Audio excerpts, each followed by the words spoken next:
श्रीमद् भागवत गीता यथारूप। जिस प्रकार सर्वत्र प्रवाहमान प्रबल वायु सदैव आकाश में स्थिर रहती है, उसी प्रकार समस्त उत्पन्न प्राणियों को मुझ में स्थिर जानो। तात्पर्य: सामान्य जन के लिए यह समझ पाना कठिन है कि इतनी विशाल सृष्टि भगवान पर किस प्रकार आश्रित है, किंतु भगवान उदाहरण प्रस्तुत करते हैं जिनसे हमें समझने में सहायता मिले। आकाश हमारी कल्पना के लिए सबसे महान अभिव्यक्ति है और उस आकाश में वायु विराट जगत की सबसे महान अभिव्यक्ति है। वायु की गति से प्रत्येक वस्तु की गति प्रभावित होती है, किंतु वायु महान होते हुए भी आकाश के अंतर्गत ही स्थित रहती है, वह आकाश में परे नहीं होती। इसी प्रकार समस्त विचित्र विराट अभिव्यक्तियों का अस्तित्व भगवान की परम इच्छा के फलस्वरूप है और वह सब इस परम इच्छा के अधीन है। जैसा कि हम लोग प्रायः कहते हैं, इनकी इच्छा के बिना कुछ पत्ता भी नहीं हिलता। इस प्रकार प्रत्येक वस्तु उनकी इच्छा के अधीन गतिशील है।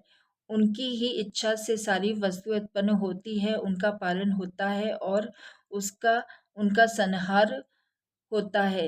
इतने पर भी वह प्रत्येक वस्तु से उसी तरह पृथक रहते हैं जिस प्रकार वायु के कार्यों से आकाश रहता है। उपनिषदों में कहा गया है, यद भीषा वात प्रवते, वायु भगवान के भय से प्रवाहित होते हैं। कहा गया है, भगवान की अध्यक्षता में परम आदेश से चंद्रमा, सूर्य तथा अन्य विशाल लोक घूम रहे हैं। ब्रह्म संहिता में कहा गया है, यह सूर्य की गति का वर्णन है। कहा गया है कि सूर्य भगवान का एक नेत्र है और इसमें ताप तथा प्रकाश फैलाने की अपार शक्ति है।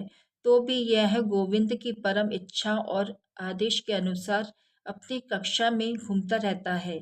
अतः हमें वैदिक साहित्य से इसके प्रमाण प्राप्त होते हैं कि यह विचित्र तथा विशाल लगने वाली भौतिक सृष्टि पूरी तरह भगवान के वश में है। इसकी व्याख्या इसी अध्याय के अगले श्लोक में की गई है।